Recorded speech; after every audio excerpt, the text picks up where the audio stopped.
Hello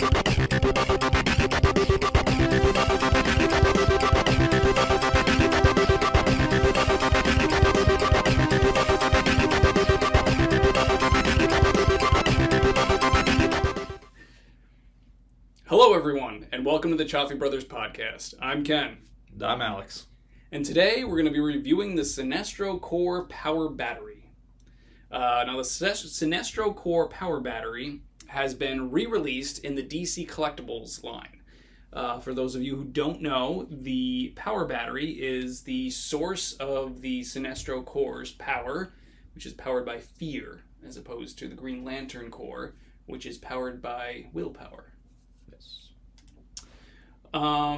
So what's important to note is that this is a re-release of basically the same lantern that was released in the DC Direct line, which is where all the others were released. They released in the DC Direct line. They released one of each color of the power batteries. Yep. You've seen in our previous podcasts, which is one of our most popular videos. So that's nice if you liked that one, and if you like this one, please watch the others because Seriously. They're okay.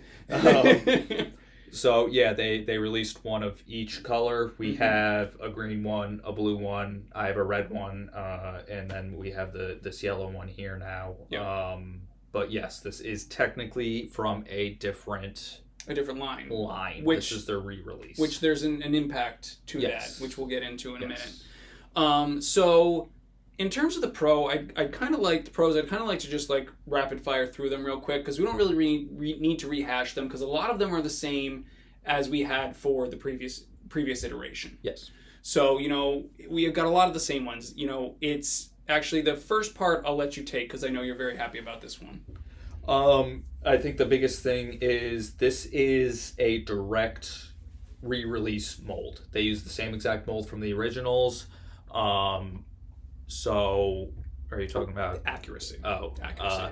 Yes. So, because of that, there is a high amount of accuracy to the comic books in this actual build. And my favorite part about it is the actual handle. The handle. If you amazing. Look at the actual profile of the lantern, it mirrors the Sinestro Corps itself, the symbol itself. Which we could.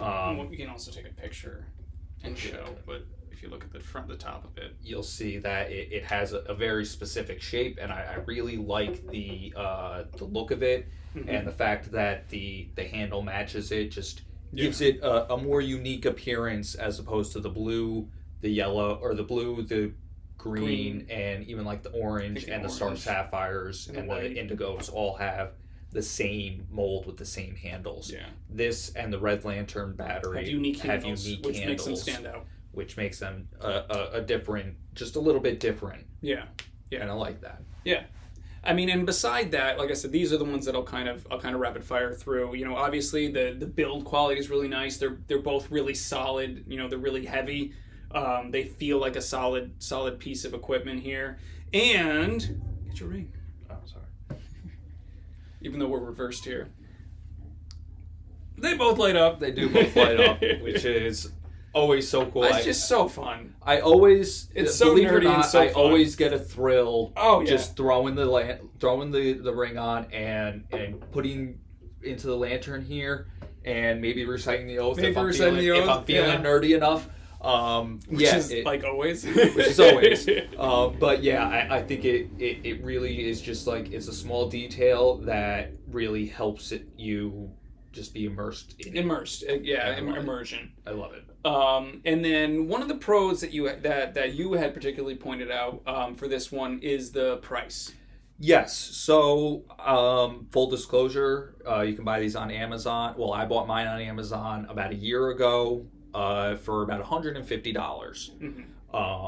Which, if you have followed any of these lanterns, the original DC Direct releases, you'll know that that's a steal, given that the DC Direct versions of these lanterns are going from $600 to $1,000. Yeah, if you want one of the ones that from the previous line, it's hard to get a hold of them. So this is a way that you can get this lantern for not an insane price. I mean, $150 is $150. Yeah, but it's not pricey. $1,000. You know. Yeah. Given that I've seen the red lanterns go for about $1,000. Yeah.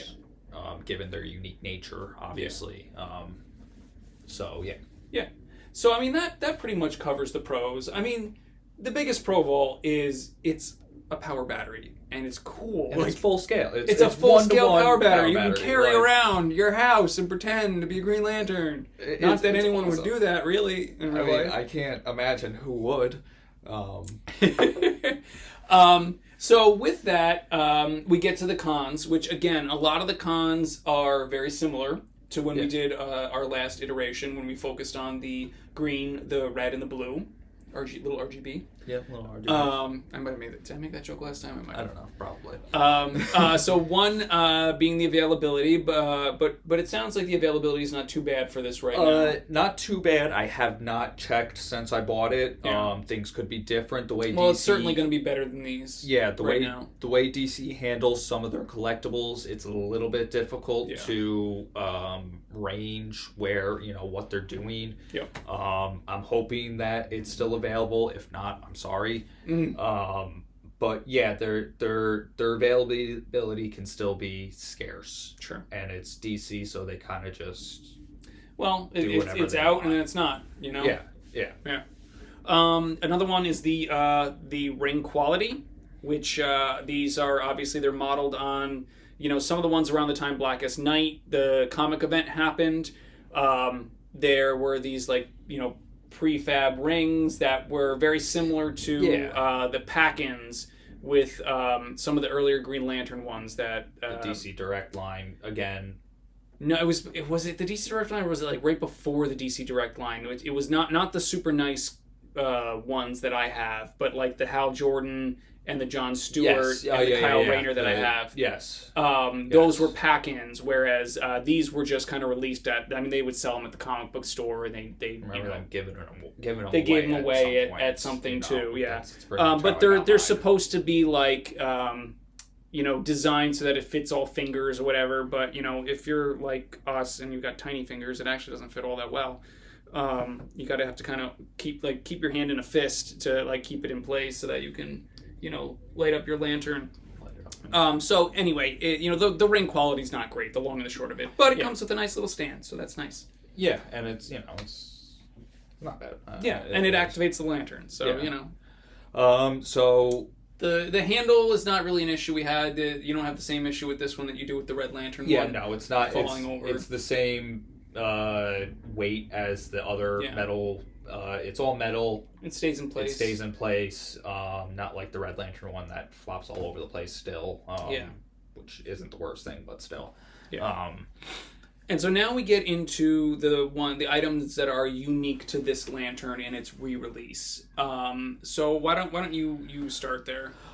So I guess the most glaring issue you'll see is that instead of this nice matte finish that the original DC Direct line came with, the DC Collectibles line is a glossy finish. Yeah. It's not horrible, but I would have rather have seen a matte finish. I think the matte finish is nicer. I think it's not. There's just something about the glossy finish that almost makes it look dirty.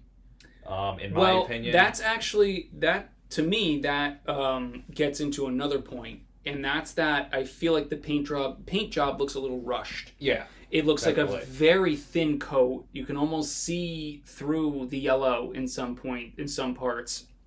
I mean, I don't know what color the resin that this was cast in was, but either they cast it in a dark resin or they primed it with a dark color. And anyone knows who's done any kind of painting knows that if you're going to do a bright color like this, I mean, you need to have a white primer or something underneath, or a light gray primer underneath. Otherwise, you're going to have to put coat after coat after coat after coat on just to get the kind of coverage that you really want.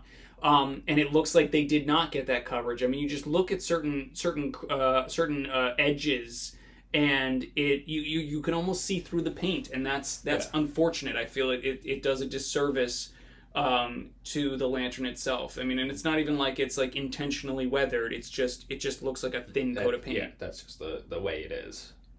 And again, unique only to mine right now. At least I don't know. Mine did come with minor scratches. Well, chips out of the paint. Out of the paint on the handle here. It also came with some scuffs in various places from the top. Probably something I could have had taken care of, but it's just something that I kind of just left alone. But I don't know. Again, it could be just unique to mine. It may not be everyone's, but it's just what I got. Well, that's unfortunate. Either which way, it's unfortunate. You pay a lot of money for these, and that's not okay. No. And the other thing that I'd like to touch upon in terms of our cons is the price point. And the reason why I bring this up, because I know it was in our pros, but the reason why I bring this up is because, when we were reviewing these last time, one of the cons was the price point, and it was, around the same amount, about $150. And the reason why that's both a pro and a con is that it's a pro because you are getting basically the same lantern that you would get on the secondhand market for probably 1/10 of the price. So from that perspective, it's a pro. However, it's still $150, and not everyone has $150 laying around to basically blow on a really pretty paperweight. So, $150 is $150, and, that's why that's still a con. It's still an expensive, an investment for, something that's very niche, or niche, however you want to say it. So it's an expensive investment. Yeah, definitely it is an investment, but you can't argue with the results. They are cool. They are cool. They are very cool. So we'll get into grades, and this is Alex's lantern. This is his purchase. So I'll definitely leave the main grading up to him. But I mean I'd say I'd give it an A- if it were mine, because it has all the pros of this one, but there's just those couple of things. I mean it's basically identical, except for those couple of things that set it apart, and those aren't necessarily pros that set it apart. They're cons. Yeah. I mean, for me, I still give it an A. Mm-hmm. I think it's. I really like the uniqueness of it. I love the unique handle. The handle shape. is amazing. That's awesome. Yeah, there's some issues, but I kind of learned to live with them. Mm-hmm. I really like it. Even the gloss, I don't mind the glossy. Sure, I would have loved matte, but I don't mind the glossy. It definitely stands out next to my red lantern. Mm-hmm. So I still got to give it an A. If you can find it on Amazon, I would say if you're a fan, pick it up. Definitely. Yeah. Great. Awesome. Well, I think that wraps it up for us today. Thank you guys for watching, and we will catch you next time.